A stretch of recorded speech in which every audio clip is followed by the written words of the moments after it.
What's going on, guys? On this episode of the Born or Made podcast, I get to sit down with mega boss lady Grdovic, former publisher of Food and Wine magazine for a couple of decades. Now she is out there consulting with the latest and greatest in food tech startups. She's an incredible person. Her story is amazing. I can't wait to share it with you. All right.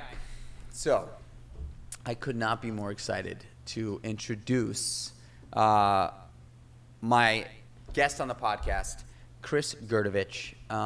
You are someone that I've looked up to in our industry, the food and beverage industry, the restaurant industry, in the most dynamic market in the world in New York City.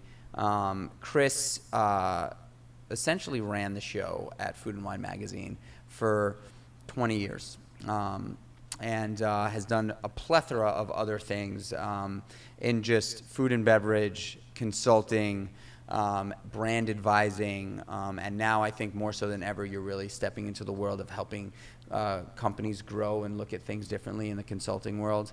But Grdovic, welcome to the show. I mean, you're excited, I'm excited, and honored that you would ask me. So nice. You know, when I was thinking about this podcast and I was thinking about who would I really be interested in talking to and learning from and hearing their story, you're one of the first people I thought of, because I you know, we were talking before we started shooting, and I just remember, like, I close my eyes and I think about this moment early on in my career where we were at some event, and I think it was Aspen Food and Wine, and you were on stage speaking with someone else, but when the mic was put in your hand, you owned the show, and I was like, I have never seen a more powerful female just like take control of this room, and everybody was engaged, and you were just like, the energy that you put out into the room was just awesome and real and authentic and passionate, and I was like, fucking shit, she is good. I mean, that's so nice to hear on so many levels, right? Because it happens to be the time of year where everyone's getting ready to go back to Aspen. I don't go anymore, but that's okay. And I would imagine if somebody had asked me what I thought you were thinking when we were there, I would have been like, well, he's way too cool for school. He's not paying any attention to me. So it was like truly monumental. And you know, along with that, your husband, who I consider a dear friend and a mentor, was my publicist for a very long time. And Phil Baltz, your husband, is he's also a legend. I mean, you guys are like a legendary couple in the industry. You are. I mean, you know, you laugh about it, but it's true, right? Like you're like the real deal, and so is Phil. And so I've been like grateful and honored and blessed to be able to have the opportunity to hang with you guys and work with your husband on so many levels. But I just want to start by just telling a quick story about how I met your husband, and now how ultimately, had that not happened, I probably wouldn't be sitting here with you today. But I was 28. Daniel, my partner in the meatball shop, and I did not have any idea what we were doing, literally. And somebody had said, you know, you guys ought to, like, this is before we opened up the meatball shop. This is when Daniel and I were just building that restaurant on Stanton Street. And someone said, you know, you guys ought to get a publicist. Like, you should get a publicist. It's very important. And we were like, a publicist? Like, you know, like, whatever. Like, he was a chef, I was a bartender. You know what I mean? Like, we're like, okay. And so you're like, that seems kind of fancy for guys like us. Exactly. And you know, somehow, some way, somebody had suggested that we get in touch with Phil from Baltz & Co. And we had like no money, literally. And you can imagine that probably wasn't the first time you heard that. Yeah, I'm sure. But anyway, Phil, we connected over email, and honestly, at that point in my career, like, I didn't even have a career at that point. Email was like not even something that I did. Right. Like I just didn't like I think I bought my first laptop computer, you know, after we opened up the meatball shop. And so, and by the way, we are sitting in New York City on the Bowery at one of my at the Well office, so there will be sirens, trucks honking, but we are in New York, and there's that siren. I don't even hear it. Okay, good. So anyway, somehow we connected with Phil. Phil walks into the meatball shop. I had no idea what he looked like, and we were told by many people, just don't let anybody walk in. Why? Because we didn't have any permits for the work that we were doing. So Daniel and I were building this restaurant, no contractors, no permits. We put papers on the walls, and we were just told, if anybody walks in, just you're in trouble. So Phil walks in. He's humongous man, mountain of a man. He's like 7'2". He's not, but he's like 6'5". He's 6'4", yeah. And he's just this like very, very large guy that has a real presence. And he walked in and he introduced himself, and the two of us were covered in sawdust because I was sanding down the bar and Daniel was like drilling into the concrete floor, and we were just dirty and covered in stuff. And Phil looked at the two of us and said, I don't know much about you guys, but you've got something, and I'm going to work with you, and we'll figure it out. And that was it. And had it not been for that, people ask me about advice all the time. They say, hey, Mike, right. Piece of advice in our industry, and I say, get a goddamn fucking publicist, So anyway, that's just a story, and had I not met Phil. I don't think I knew that story, and I also didn't know that you guys built it yourselves. Like literally with your hands. Oh yeah, no contractors. I mean, every nail that's in that crazy. Restaurant. Yeah, he was an early fan of the meatball shop. I mean, I think he was our first and biggest fan. We opened up the restaurant, and there was 250 people waiting online to get in, and that's all because of Phil. Yeah, actually. That's amazing. I like that story. So because of Phil, I know you. I'm happy and grateful that you're here. So the podcast is called Born or Made. The idea of the podcast is that we just sit down and have a really great conversation. But the idea is to get your story because I'm posing the question to people that I believe are extraordinary leaders, high performers. I'm posing the question, do you believe that individuals of your ilk are born with the innate ability to get to where you're at? Or do you think it was made over time through hard work and dedication? And most people would say it's a combination of the two. It's a lame answer. It's a lame answer. Yeah. I disagree. Wait, you disagree that it's a lame answer, No, or I you disagree? I disagree that it's that there is a real. I believe. I know and I'm not going to say what I think yet, but because then the podcast would be over. Pretty much. Right. If we just said it and be like, all right, thanks so much, see you later.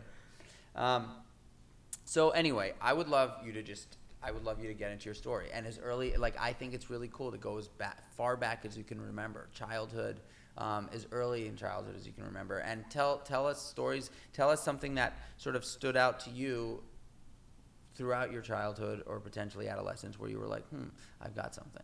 Well, it's funny. We were, just this past weekend, we had some friends over, and we were having that conversation that you sometimes have with people, and you say, what was your first job? And I think it's partially because all of our kids are around that age where maybe they should get a first job. I mean, I would argue my son's 15, and I probably had 3 jobs by then. So we just talked about this, and my first real job was delivering penny savers. I don't know if you knew what those were. Those like free newspapers that went in plastic bags and you hung them on people's doorknobs. I do know those. And so it was an incredibly sad job. I was embarrassed to have it, which, if you try to take a piece of advice out of everything, right, I shouldn't have been embarrassed. I should have embraced it. But, I was probably 12 years old. So I didn't like that job. I did a little bit of babysitting, which I wasn't really good at. And then my first real job was I worked in a bakery somewhere near my high school. And I think I was the first one of my friends to get a real job, which sort of didn't feel great. I sort of felt like, how come I have to have a job? But I was so excited to make money and have my own money. And I loved it. And I worked there like 3 days a week after school. My dad would pick me up afterwards, and even though I wasn't old enough to drive, he would let me drive home, which is... Can I ask you a quick question? So this is perfect, because and I think me interjecting just while you say something that I think is pertinent. Did your parents make you get a job, or did you pursue a job on your own? So that's a good question so you should know this, because this is probably going to be my answer to a lot of things. I have a really bad memory. And I wish I remembered things like that. Like these people who write their autobiographies, I'm like, what? Where do you get that information from? I doubt that they made me get a job, but I think they probably inadvertently made me get a job by not giving me any money. And it wasn't their fault. They didn't have a lot of money. So I think it was just like the plan was, if you wanted to do things, you needed to make some money. And my best friend's older sister worked in the bakery. And so I was like, can I work in the bakery? And that was, so yeah, I don't know the answer to that, but. You just said it. Yeah. You just said it. Your friend worked in the bakery, and then you were like, yeah. I work And in the then bakery? I think I've worked, every day of my life since then. Like, I never didn't work. I was always, I think I probably had more than one job some summers. I worked when I was in college. Like, I always had odd jobs. Even when I got my first jobs out of college, I had side jobs because, I realize I'm jumping ahead, but I was a coat check girl at, and this, you wouldn't know these clubs, but like one was called Mars, which was really not somewhere you want to be checking coats. Another On place Second called. Avenue? No, I think it was on the west side. I think it was on the West Side Highway. Oh, and yeah, it was rough. It was rough, and not surprisingly, everyone's coat looked exactly the same. So it's a hard job. It's a really hard. Like a black leather coat. Exactly. Yeah. Exactly. Yeah. So I've always worked. Always. So I think that in itself is very is unique, right? Because I'm the same exact way. Like, I wasn't forced to get a job, and I grew up with parents that didn't have a lot of money, and so if I wanted money in my pocket, I needed to work. Though all my friends had the same situation. We all went to public school. Parents didn't have a lot of money, but none of them actually pursued a job. Outside of Daniel Holzman, because he and I grew up together, and we both worked our asses off all through high school. Yeah. But so just making a point, that's unique. That's not normal. Yeah, I went to all girls Catholic high school, which is, not fancy private school, but it's not public school. So I would say my friends were a little more upper middle class than I was. And so I think I felt like I needed to work so that I could, buy my designer jeans, because my parents weren't buying me the designer jeans. And that was very important, that you had a selection of, Sergio Valenti's and Calvin Klein's and things like Where that. you are? Queens. And I will tell you, some of my, some of my earliest jobs were all in the food industry, now that I think about it, right? So the bakery was the first one. Probably the most interesting one was I worked at Shea Stadium, which now people don't even know what that is, right? It was Citi Field before Citi Field was Citi Field. I sold ice cream until I was old enough to serve beer and sell hot dogs, which is like the hardest, dirtiest job you can possibly have, working in the stadium. But it was great because you made loads of money. I administered the Pepsi Challenge in the Botanical Gardens, where you stand there wearing a T-shirt that says "Take the Pepsi Challenge." I managed a Haagen-Dazs in Grand Central.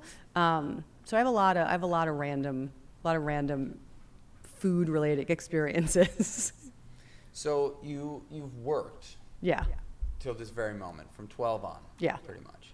I have too, and I feel like that in itself is somewhat common amongst people that are crushing life. Were your parents professionals?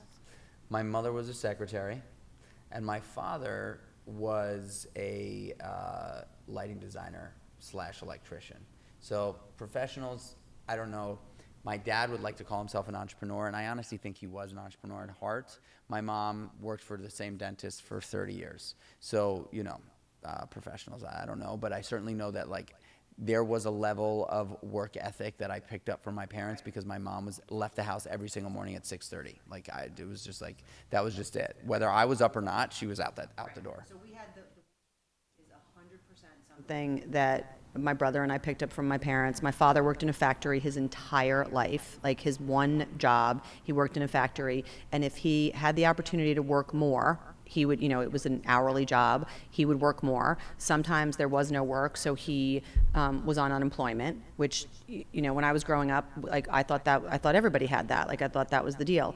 And my mom had a ton of odd jobs, but she was always hustling. She was a Tupperware lady, she was a bank teller, she was amazing, because she juggled all of that with being a mom, and you can imagine she had no help. Right, there was nobody cleaning the house. There was nobody babysitting us, and So I definitely got the work ethic from them, but what I didn't get was the, I'm trying to think of the word, like not like the expectation. Like their expectation of us was, you know, we would go to school and we would get a job and we would save our money, but there was no expectation that we would be professionals. So like, I mean, I can't remember if I've told this story before. I think it's hilarious.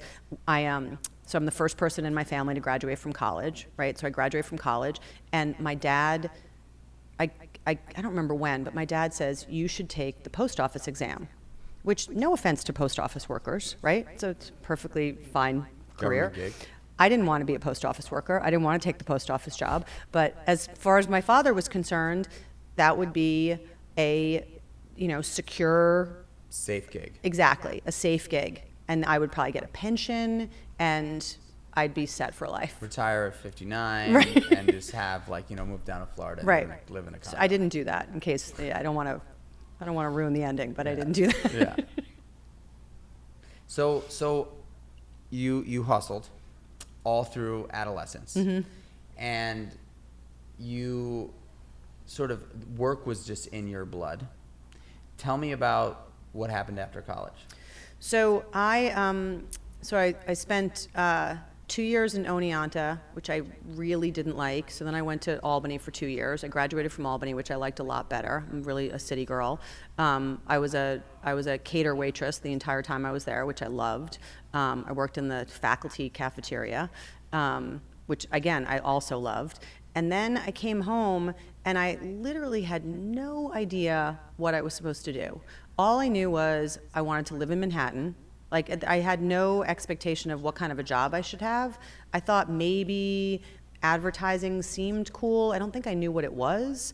And I got a job as a sales assistant at the time it was, like, I don't know if this exists, I mean, I guess it sort of exists. It was a rep firm where they sold TV advertising, which, to be perfectly honest, I literally didn't understand what it was at the time. But I was like, it's a job, it pays money. I mean, so it wasn't great, but I found a studio apartment, which I shared with my best friend from high school, and, you know, life was good. I think I was making $13,000 a year. Wow. And Wow. Crazy. which is so funny. I mean, it's so sad. But I met great people, and I still didn't know what I wanted to do, but I worked hard. I would say I was not a great assistant. I was not, really hadn't figured it out yet. Took me a while after that. And so how did you, I mean, look, you were the publisher at... Right, so I had so between that time and I would say the next 5 years, I just had all these random jobs that were not great. Like, I worked at an advertising agency. I was, I don't know, like an assistant. I wasn't even an assistant media planner. I was something below that, which was not for me. I didn't enjoy it. And then ultimately, my big break was a really, really good friend of mine, my friend Felicia, who I also went to high school with, was working at this advertising agency, Kirschenbaum and Bond, which was very cool in Soho, and there was a job available, and she suggested that I, you know, talk to them about it. And I ultimately worked for her. And there was a lot of controversy, like, should I work for her? She's one of my closest friends. And luckily she gave me a chance. And it was the game changer. It was the first job that I had where I loved what I was doing. I was learning from people. I was working hard. Like, the guys who ran it, Richard Kirschenbaum and John Bond, were so young, but they were so smart, and so, like, they were doing the whole culture thing before people were talking about building a culture, and that was where everything came together.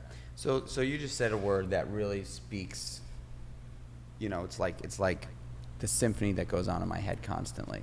And I think culture is such a huge element to success, internally and in an organization.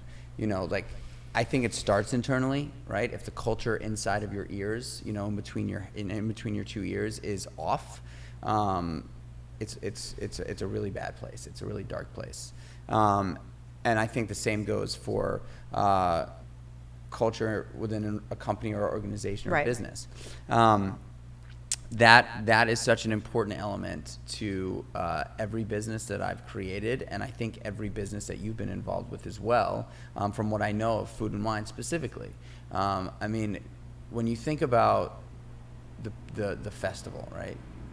Aspen Food and Wine, and I'd love you to talk a lot about that, because I feel like that's such a if you get asked to participate in Aspen Food and Wine, Which I have to say, just in case any of my, all my colleagues and friends listen to this, it's actually the Food and Wine Classic in Aspen, and they'll just be horrified if I don't correct you. So, okay. I mean, I don't work there anymore, but Food and Wine Classic in Aspen. If you're first of all, if you're there, it's electric. Like every single event, every single segment, everything that you do there is like, you just feel it's incredible. And some of the moments, I mean, I remember a time at the top of the mountain where Jose Andres had this incredible charcuterie setup. I mean, it was just wild. And I've been there a couple of times, and I knew that you were really involved. I didn't know that it was your thing. Like, you were really at the helm of putting that whole thing So together. that was my first job at Food and Wine. So when I left, I worked at Kirschenbaum Bond for a few years. I did like promotions and events. I did a bunch of drink things, and it was like just when the Food Network was coming out, and when chefs were sort of like going on TV and being celebrities, and we were doing promotions in restaurants and bars, because that's where people were hanging out now, and and I don't mean to say now, like, people obviously were always hanging out, but not as much in restaurants the way that became a scene. And I knew I loved the advertising agency, but I knew I wanted to work at a magazine, which of course I totally recognize makes me sound like a dinosaur now, right? But it's 1996, and I wanted to work at a magazine. So I interviewed at GQ and Shape and Mademoiselle, and it was all I wanted to do. And then another really good friend of mine, not at the time, now a really good friend of mine, my friend Pam Norwood, had left Mademoiselle, went to Food and Wine, didn't know anything about Food and Wine, lowercase f, lowercase w, and came to me and said, you should come and, do this with me. You've been to the Food and Wine Classic in Aspen, and you can run it. And I was like, well, yeah, that sounds good. And because I got to work at a magazine, which it's all I wanted to do. I got to be in the food and wine world, which is what Phil was doing. So then that's where our professional lives, I had just gotten married, right, like 2 months earlier.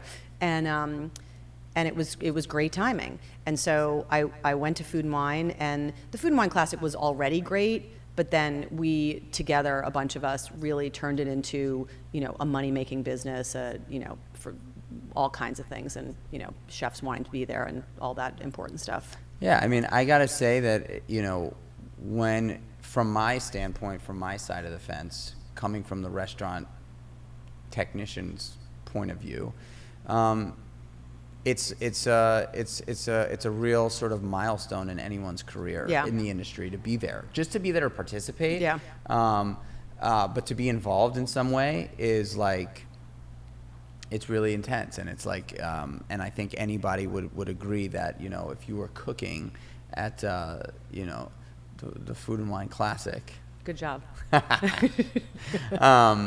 You've done something special. Yeah, it was. I'm trying to remember what the quote was. We used to say, chefs put this festival on their calendar, a year in advance, or people line up to ask us if they can come, and I think that's still true. I think it's still, it's just a really, really special. It's a really special place. And it's a massive event. It's not, actually. I mean, not massive from the perspective of, it's 5,000 people. It's, it's tiny compared to like a South Beach Wine and Food Festival or a, New York City Wine and Food Festival. But that's sort of the beauty of it, right? Because you get to see everybody and like rub elbows and, all be in the same place at the same time. It's so interesting that you say that, because now when I close my eyes and I think of SoBe, right, South Beach Wine and Food Festival, the production is bigger because they have those huge tents on the beach, but not knocking it in any way. No, it's amazing, just in a different way. In a different way, yeah. And I think the experience is, you're on a mountain in one of the most beautiful places in the world. Yeah, right. I love it there so much. With some of the best food in the world, and it's just a special thing. So, You've done that. How did you climb the ladder at Food and Wine? So I remember when I got there, the CEO of the company at the time, right? We were owned by American Express. It was American Express Publishing, and the CEO had said to me, this is a burnout job. People come in and they get really, really burned out. So you've probably got 2 or 3 years in you. And I was like, burned out from what? Like chefs and wine and Aspen, and it seems like it's going to be great. And but I did think that I was there for 3 years. That's what I thought. Based on that combo. Yeah, that was my big plan. And not even that. I sort of didn't know anybody. I didn't know anybody that had been in a job for more than 3 years. Like that seemed like the life expectancy, right? And that would be okay. Mm-hmm. So I ran. I don't remember how long. I ran the Food and Wine Classic in Aspen for probably 4 years, 5 years, and then I took over as marketing director. So I ran the marketing department, which, at the time, as far as I was concerned, that was my dream job. Because I still got to oversee the Food and Wine Classic, but then I did all the other marketing events. So you took over marketing for the whole magazine. Yeah, and I loved it. I could not have been any happier. And can you just describe them, why you? Like, why did they think you were the right person to take on a job like that? So the woman that was the publisher at the time, who was really a mentor of mine and ultimately became a friend of mine, really liked me. Like really, really liked me, and I learned a ton from her. And she was just wanted to give me lots of opportunities. And when that job became available, she was happy to put me in that job. And I think it was because I had proven to be successful with making the Food and Wine Classic more money, bringing in more sponsors, getting people to work together in ways that they hadn't worked together before. It had been this very siloed organization where people weren't working together, and then I got everybody to sort of rally around. It seems so silly, right, when I say it now, because you're like, why wouldn't everybody rally around the Food and Wine Classic? But at the time, just because there were some people that weren't collaborating, it wasn't happening. So you essentially led that whole sort of charge to making the Wine and Food Classic a more unique, more special thing that was actually generating revenue in ways that the company never thought it could. Yeah, I think so. I can't say when I was doing it, it wasn't like I wish I could tell you I was one of those people who came in and I was like, yeah, this is what I'm going to do. I'm going to make this event make this much money. It really was it was very organic, and there were all good people there, and we were happy to do the work. And it was also at a moment in time that happened to be when this food thing was really taking off, right? Which I sort of always laugh because, every 5 years somebody says that, and I'm like, Bill, it was 20 years ago, it wasn't 5 years ago, but, right? Every 5 years somebody's like, chefs are the new rock stars, and I'm like, oh my God. But it really was. The Food Network was just coming on the scene. There were not, now there's a Food and Wine Festival every weekend somewhere, right? There were not. There were other food and wine festivals, but there weren't nearly as many as there are now. There was no reality television, right? There was no reality television. There was no social media. There was no social media. We barely had cell phones, but it happened organically, and it was fun, and it was the first time. That's not the first time because I had that other job at the agency that I really liked, but this is. Hold on, wait a second. I have to think about this for a second. 2001. This is a little dramatic, but so obviously I was at Food and Wine on September 11th, and I'm pretty positive that my job at the time was this marketing director job that I just described. And I had been in Toronto for the Toronto Film Festival with some sponsors, and I was literally on a plane when the towers went down. But that's not the dramatic part of the story. It is. But when I came back, and everybody was like, "Where is everyone? What are we going to do?"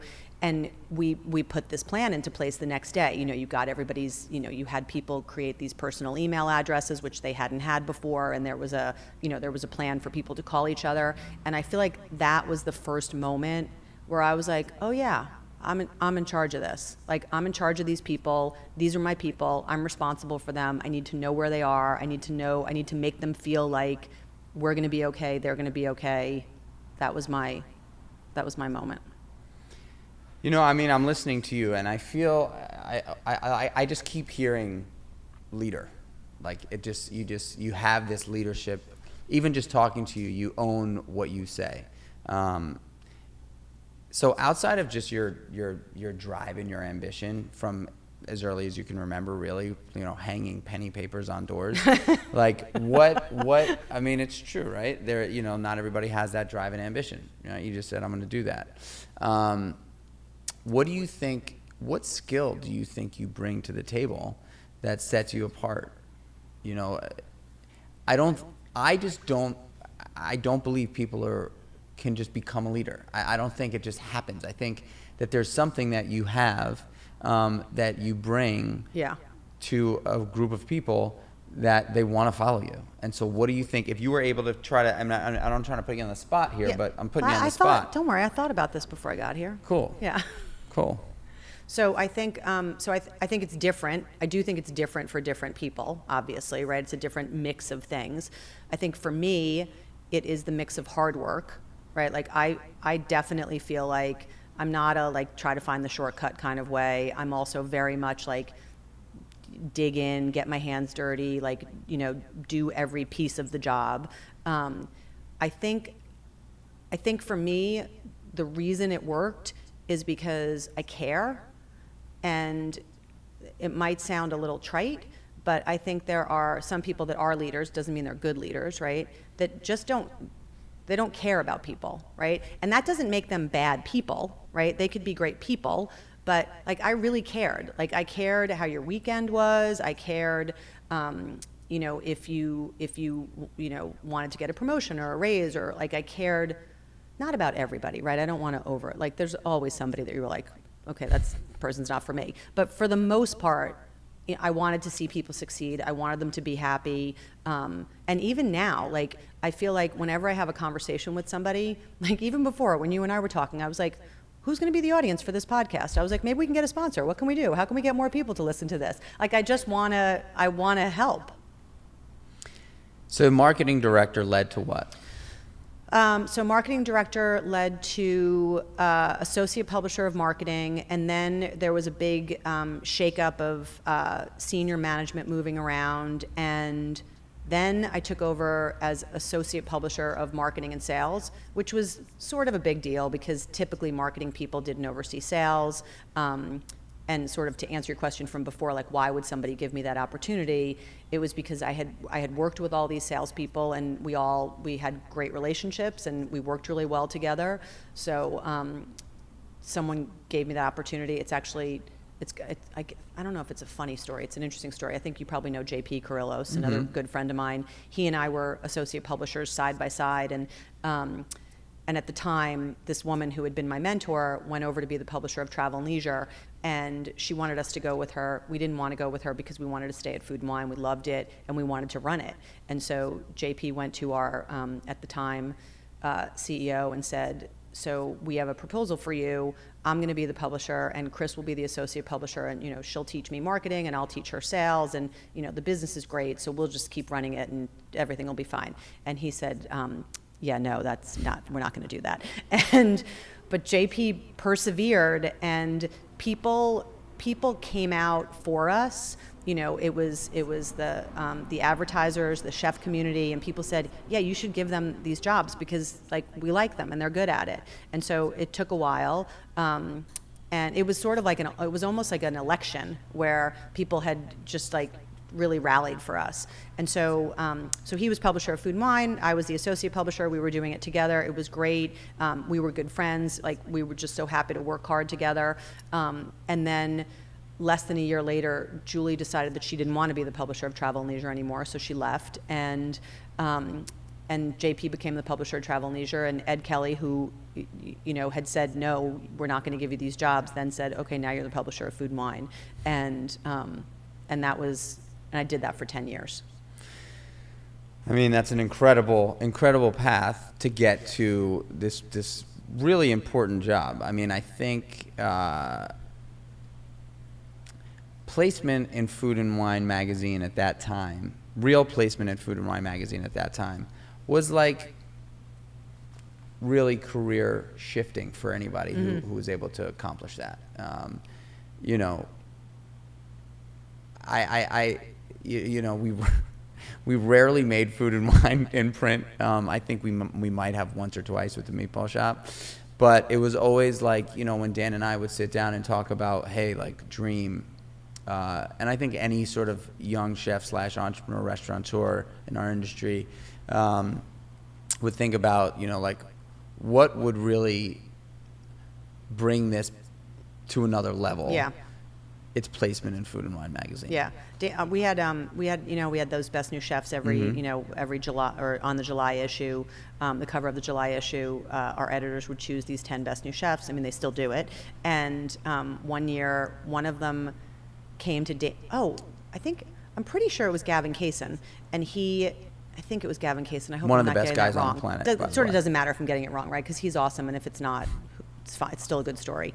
He came to Dana's office, Dana Cowan, and took out of his wallet he had pulled off the words "Food and Wine" off or "Food" off the masthead of the magazine, and put it in his wallet, and had said like he was going to carry it around with him until he got on the cover. And then when he did, he framed it and gave it to her. It was great. It was That really is good. such a good story. Yeah, I hope and it was he him. happens to be one of the best guys ever. Yeah, that you is know, true. He's That such is a true. good guy. Yeah. So can you just do me a favor? Can you just break down and explain to me what a publisher is? Like the publisher title is Well, what? you know, so sort of the sad thing is what a publisher was. Do you Yeah. mean what a publisher was? Because obviously the media industry has changed so drastically. So at the time when I was the publisher, my responsibility was to bring as much advertising revenue into the magazine as I could. And it was, you know, our job to figure out how we were going to do that. So, you know, the biggest way was by selling those print pages in the magazine. But then we obviously also, we had a website, so, you know, digital marketing was becoming a huge thing at the time. We were trying to figure out how we were going to make money, and we continued to try to figure that out. We sold the Food and Wine Classic in Aspen had a P&L and was a money maker. We sold sponsorships to that.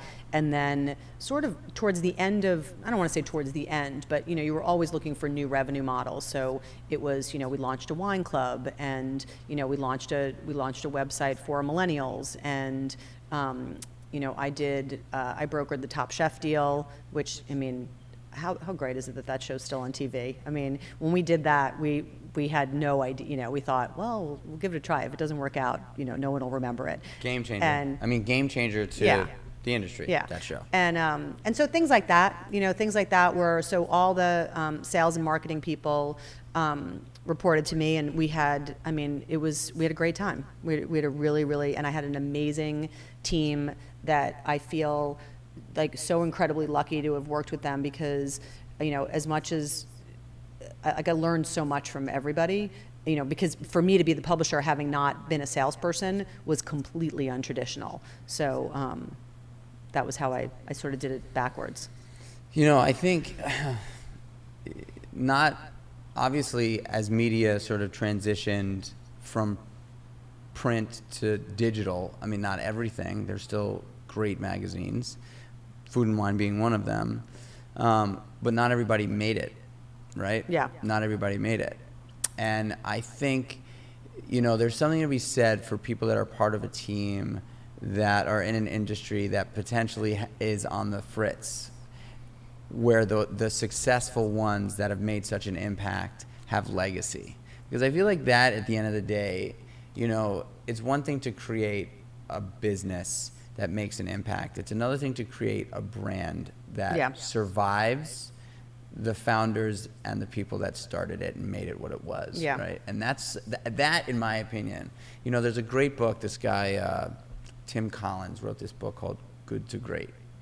And it's one of my favorite books, because really what the book says is, you know, good businesses are hard to achieve, but there's enough of them and they make money. Great businesses grow year over year, no matter who the CEO is. because there's legacy within the brand and the culture of the company. And that to me is like, it's so, you think about when I'm sure when the internet started to go completely crazy and everybody was really paying more attention to their phone than they were their magazine subscriptions, everybody in your industry, I'm sure, was like, oh my gosh. Yeah. I'm sure that was a scary time. Oh my gosh, when I think about when the iPad came out, we probably spent 2 years figuring out how are we going to monetize advertising on the iPad, which, turned out that wasn't a thing, but we thought it was going to be a thing, so we had to spend time on it. And yeah, it was hard, and I think it still is hard. I think people still make a lot of money in print advertising, but you can't focus on the print advertising because it's not going to be, it's not going to be around forever, right? It's going to be other things. So I think it's hard, but consistently, as much as we had gone through a lot of change, and then at one point we were acquired, and then there was a spin-off, and we went through all the fun, like, corporate things that you can go through with consulting firms, but throughout all of it, I would say the team stayed. I'd say the team stayed really, really solid. And I would argue that the team, even though they're not together anymore, we're all over the place. We still all talk to each other. We still all see each other. We, wherever anybody can hire anybody, there's I did something this week with someone I hired, and somebody had hired me, and I feel like everybody's still super tight.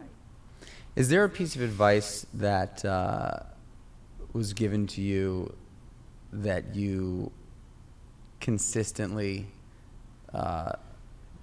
talk about or consider when people ask you for advice, something that was given to you that you on a regular basis give away to others?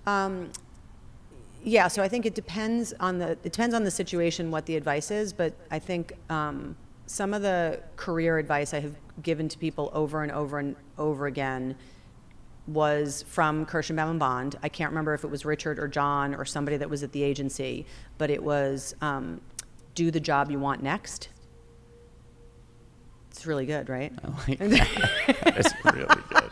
And so you would always have these people, and they'd be like, well, I've worked here for 2 years, and so I think I should be promoted to a senior account executive. And you were like, well, how about this? How about you tell me that you're working at the level of, whatever, that's sort of a old-fashioned title. But, right, why don't you tell me that you're doing that job? And you should just change my title. Right, that's a way better way of going about it. I've been doing this for the last year, even though my title is this. Yeah. And, Yeah, so I think that's a really good one. How about bad advice?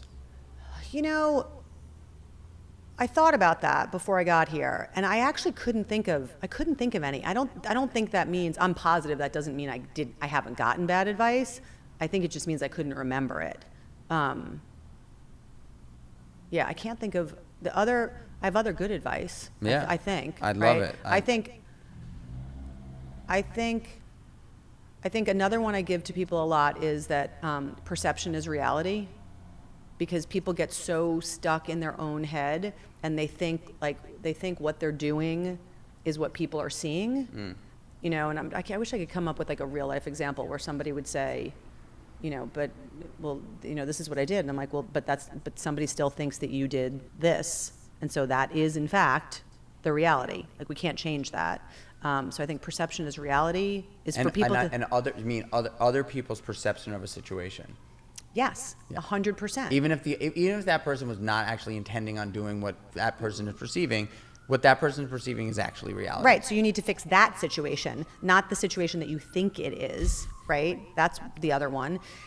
And then I think the best, this is sort of high level advice. I think the most important advice is to surround yourself with people that you are proud of, that you care about, that you respect.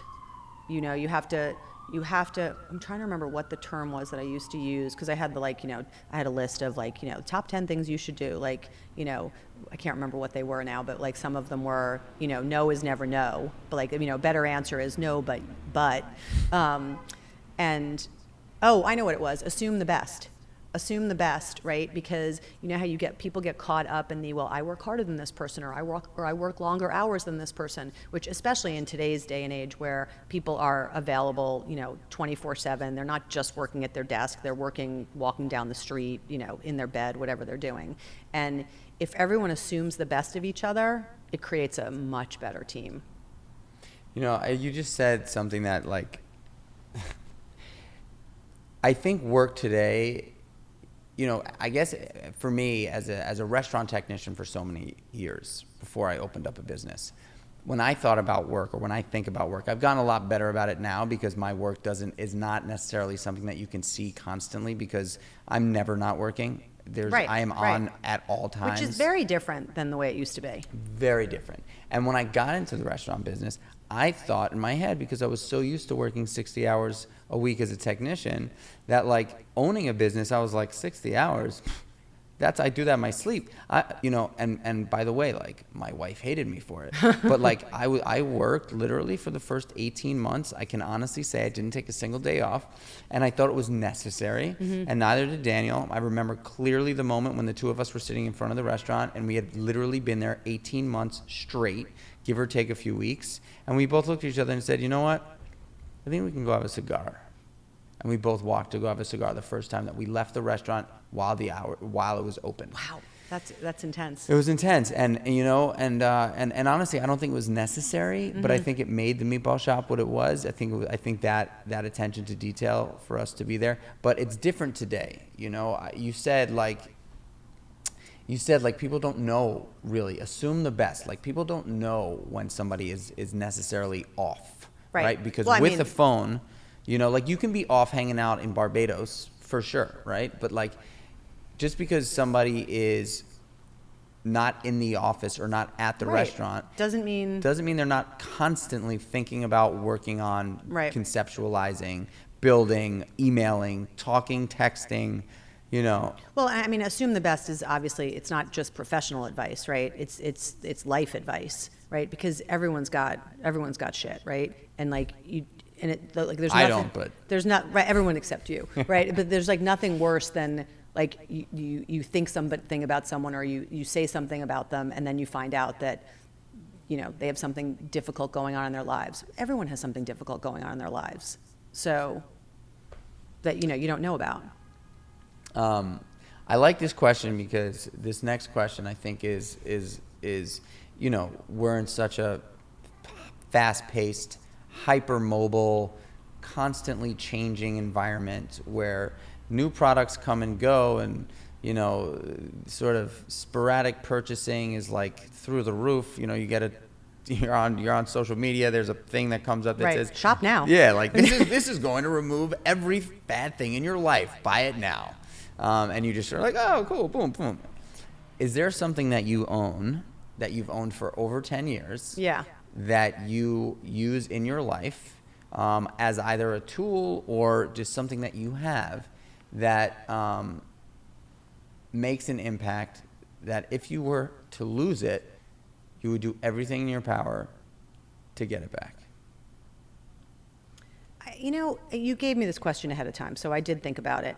And the lame answer, right, is like my phone, right? I can't live without my phone. Now I can't live without my earbuds, which, I thought like they weren't in the case yesterday. I practically had a nervous breakdown. But I don't know. I think the answer to that is no. I don't. I will tell you, I'm going to change the question. Like, what is my most prized possession? Because that was sort of how I read it. And I feel like Phil and I, we talk about this sometimes because we have a house in Southampton, so we have a lot of house guests, and sometimes we even rent the house. And so our thing is, like, the house is really nice, right? Like, I love everything in the house, but if somebody breaks something, I'm okay with that, right? Because, like, we're living, and that's okay. But the one thing that I would literally freak out if I lost was I have this series of guest books that people sign the guest book when they come and they sleep over. And so we have 3 of them from the last, I think, 15 years. And they're my favorite thing. They're my favorite thing. Again, it sort of goes back to I don't have a good memory. And so my memory is sort of piled in those books. And people write, they write like what they ate, what they drank, what was funny. They put pictures of their kids, and it just reminds me of all these great times. Memory making. And I would lose my mind if I lost that. So I'm sorry that I didn't. It is a good question, but I don't have the right answer. So I changed the question. You're not the first person. It's a tough question, and honestly, there's only one reason why I asked the question, because I feel like, I'm on all these, email newsletters where it's like Friday fives, like, oh, there's 5 things that you should have right now. Yeah, these 12 things you can't live without. Yeah, and and me, that's all good and great, and those things, I think, I've certainly partook in purchasing a number of those things, but I think that there are something is meaningful when you've had it for a long time, and and honestly, I gotta say that I know this might sound a little weird, but like, I collect tattoos. Obviously. Yeah. I collect tattoos, and I collect tattoos because, and every single one of my tattoos, and this I'm sure is somewhat unique, has a real story. Right. Right? Like, I don't get a tattoo just because I'm like, oh, that thing is super cool, I'm going to go put that on my freaking chest. I get a tattoo because there's a moment in history, a moment in time in my life where I feel like something is so important that I've got to put it on my body. Right. And so that is the kind of, like, when I was thinking about, like, what do I have that I love so much, that I use pretty regularly, that I would be really, really sad. So did if you I come up with lost. something? I have a number of things. Like what? Like, tell me what kind of things. Well, if you look over there, I can actually bring them over here. I'm going to do it real Okay. quick because it's actually really funny. So these boots, this is a pair of Red Wing boots.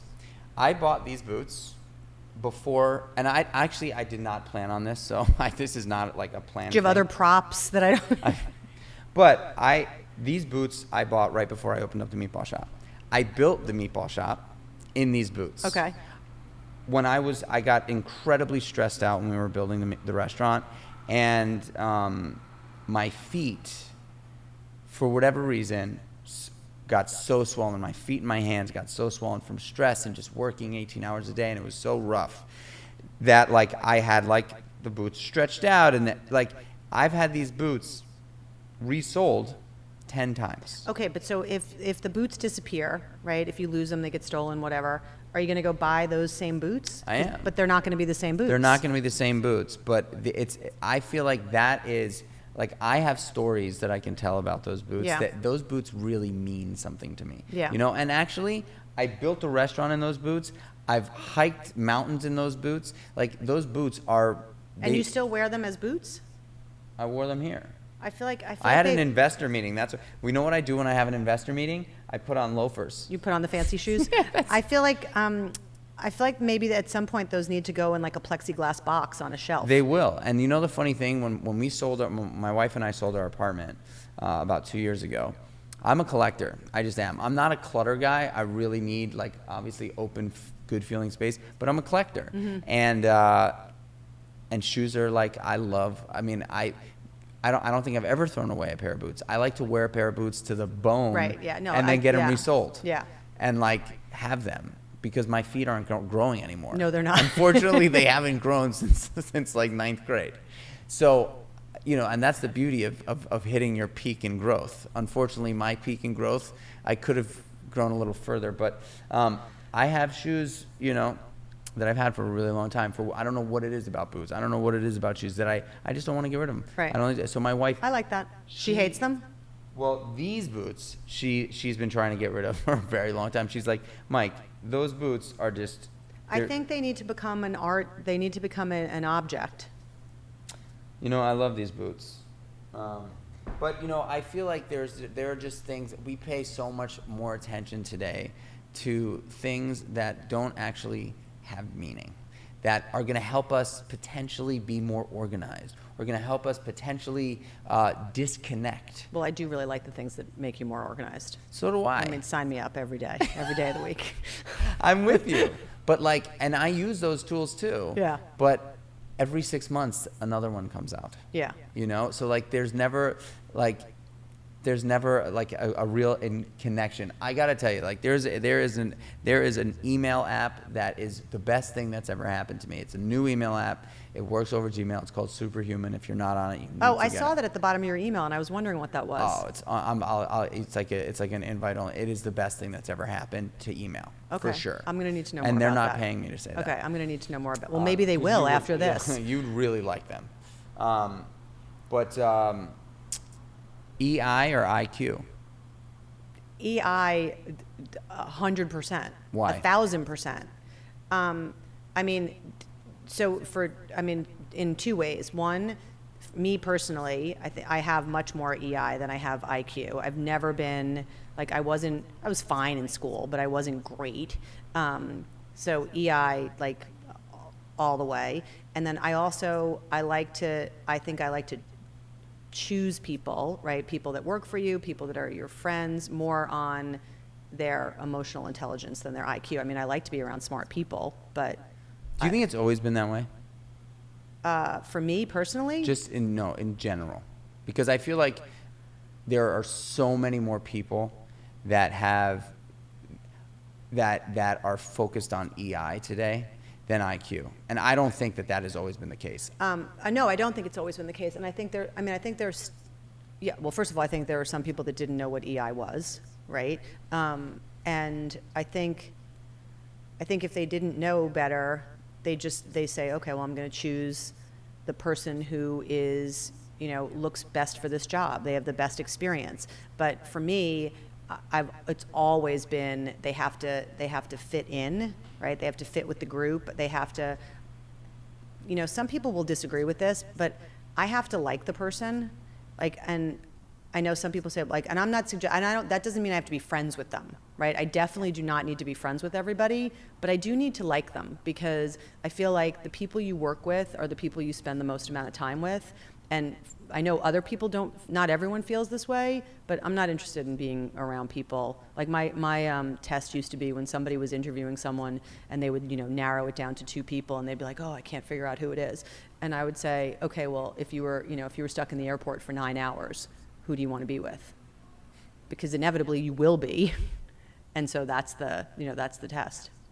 Is there a question that you like to ask when interviewing someone? No, I don't actually. And I will tell you, now that I'm consulting, and I don't interview nearly as much as I used to, but I never had specific questions that I asked, but I will say that there was this guy that I worked with, and people would come out and I'd be like, well, did you know that, that she's gluten-free and she grew up in Alabama? And he'd be like, what are you talking about? So I had a way of just like pulling information out of people in a much more, like, I like to ask questions that are not the average, what do you want to be doing in 5 years? So I just, like, depending on who the person is or what the job is, I just like to ask a bunch of random, maybe not expected questions. I do the same thing. Yeah. I'm much more interested in what people do on their off time. Like, yeah, and I'm that happy. would be, yeah. Like I don't always like small talk, but I think for an interview, I can, it's almost more like cocktail chatter than an interview. Mm-hmm. Is there any advice that you can potentially give someone who is going on an interview for a big gig? Well, I mean, I still think people don't necessarily do as much homework as they need to. And now it's so easy to do the homework. Like, you really have to dig in and understand. And I mean, if you go on an interview and somebody says to you, do you have any questions for me at the end? And you don't have a question, it's the kiss of death, right? Like, yeah, come up with a question. 100%. So have a question. That's my advice. Yeah. Have a lot of questions. Like a good amount of questions. Yeah. And do the research and know exactly who you're talking to, why they are who they are, what the place is doing. Yeah, and talk about what value you're going to bring, right? Mm-hmm. I do think people make the mistake of talking about why it's good for them, which is kind of not really what people want to hear. This question, I was really excited to ask you this question because you've probably eaten some of the best food in the world. Oh, no. I'm What is sure. this question? So I think, I'm not going to give away my answer because I'm just not. Mm-hmm. I'm not sure when I will, but last meal. Oh, my last. Oh, not the last meal I ate. What would be the last meal you'd have if somebody literally it was all coming to an end and you did have an opportunity to have whatever you wanted. Yeah. Not necessarily a meal that you've had that is memorable. Yeah. Just like if it was like peaches in the peak season that picked off a tree with what would it be? It's weird that I don't have a prepared answer for this question, especially since I'm very good friends with Melanie Dunay, who wrote she wrote My Last Supper, which was asking chefs all about what their last supper would be. I remember that book. Such a good book. What would my last meal be? I mean, I could really do Phil Baltz a solid right now and pick a Phil Baltz meal because I don't know if you know this is a little known fact. He's a really, really good cook. Is he? Are you kidding me? Wow, didn't. Like restaurant style food all the time.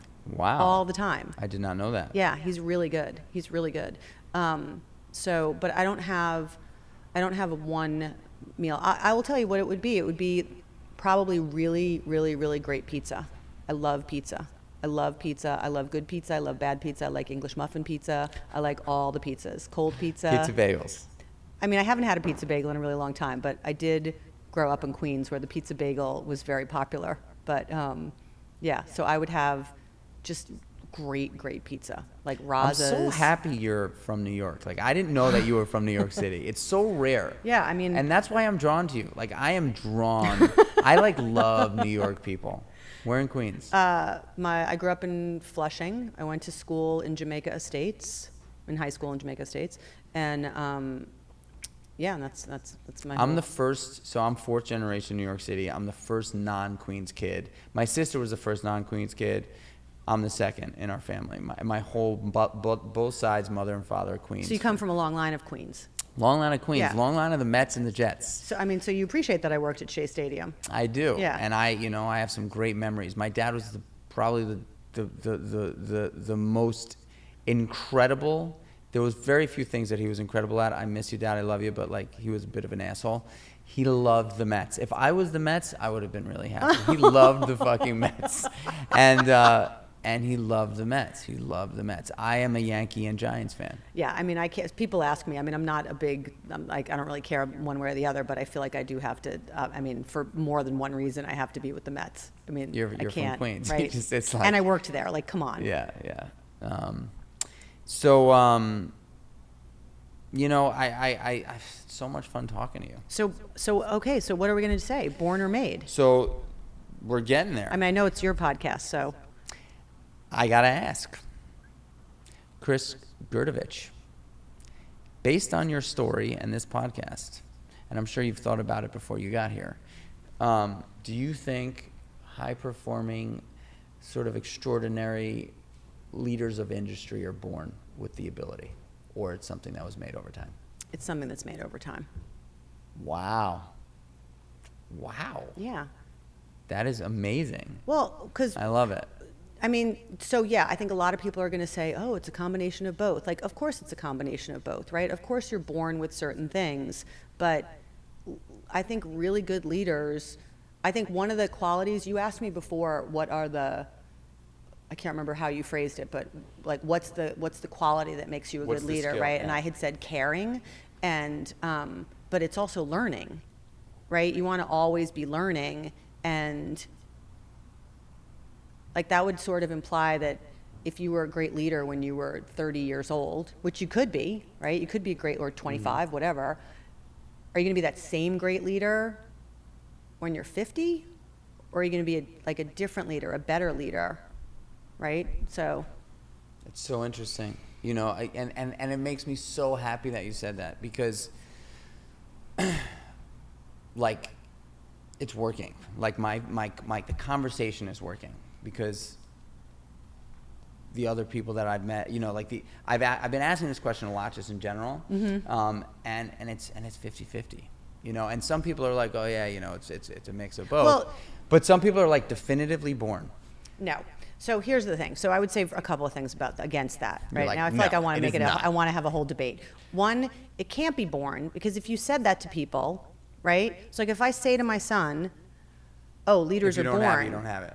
and then he'd be like, "Yeah, I don't really feel like I have it." So then he's just not gonna pursue that. I mean, I feel like that would just wreck generations and generations of people. And then the other caveat that I would add is, just because they can be made doesn't mean everyone can be a leader, doesn't mean everyone should be a leader, doesn't mean everybody wants to be a leader, right? I think that's sort of one thing that we didn't cover. I learned over time, there were always people that wanted to, most people wanted to get promoted and have, do more, but some people don't, and that's okay, right? Because you need those people. And then there are some people who are high performers, especially in a sales organization. Like, there are high performers that you can't live without. Your business will not succeed, but they're not good leaders, and they don't want to be good leaders. They just want to be an individual performers, and that's great, right? I mean, look, I think it's probably a right for me to say how I feel here, because I don't, I've been debating with myself on whether or not I speak my truth on this topic, because I, I don't want to, like, whoever's listening to this podcast, I don't want them to walk in thinking, oh, we know what Mike thinks already. Right. Well, but don't you feel like people are going to change your minds? That's what I'm hoping Not for. your minds, your one mind. What's really sort of, extraordinary for me to see, and sort of wonderful for me to see, because I posed this question, is that people really do, at the level that you're at, and at the level that other people that I really believe are leaders of industry, are top of their game, they think differently about this question, and it's interesting. It's really interesting, because when I think back about, I use Daniel and myself as an example, because he and I are very similar, except, he was in the kitchen and I was in the front. I never didn't have a job. Like, I just did, like, all of my friends, for the most part, didn't work. Right. And it's not because their parents, like, gave them all this money. It was just like they just didn't work. Daniel was working at Le Bernardin when he was 16. That's amazing. You know what I mean? Yeah. I was working at, like, one of the busiest nightclubs in New York City at 15. That's crazy. And illegal, but totally illegal. And all of my jobs until I was 16 were illegal, but I Right. had many. Right. Like, there is a level of drive and ambition and hunger and desire to, and you can, like, probably then, for me, it was like, I want money. yeah, it was You know, 100%. it's like, I want money. Yeah.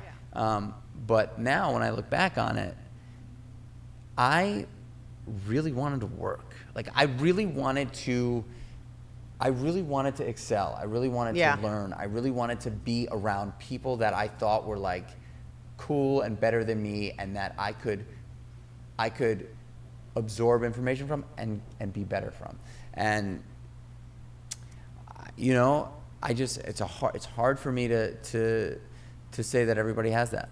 It just, and I know that that's not super Right. inspiring. Like, No, and I think that's okay.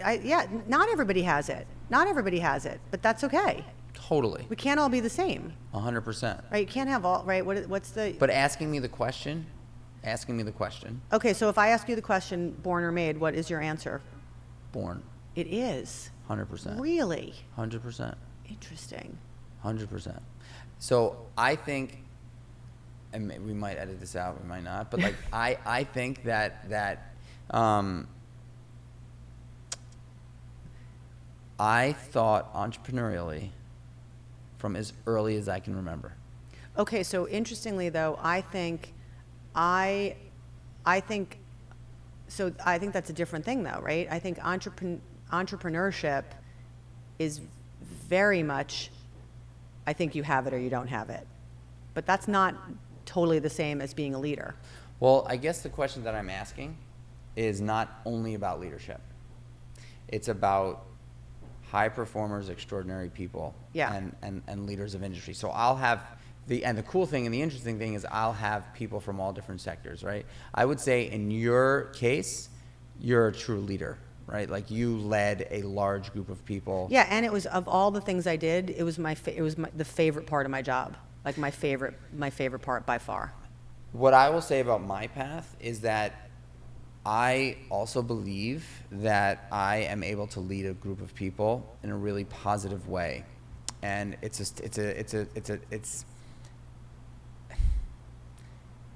something that a lot of people don't have. Yeah. Being able to stand in front of a group of people and get them fired up to want to lay it all on the mat and take the bullets for the mission. Right. And missions don't happen without a captain. They don't. Somebody needs to be there, making sure that when somebody falls up, they pick them up.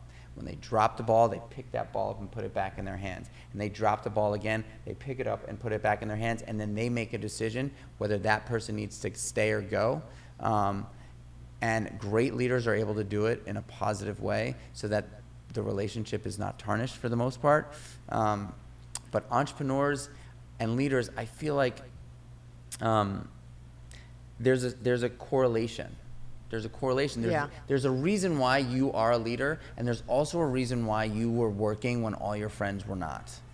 And that is like, because we have a very similar story, you know, and like, I don't know why I don't know why my first job ever, my first real job was in the church rectory at St. Thomas More Church on 89th Street and Madison Avenue, signing rectory cards and funeral cards. That was a job? I was 12.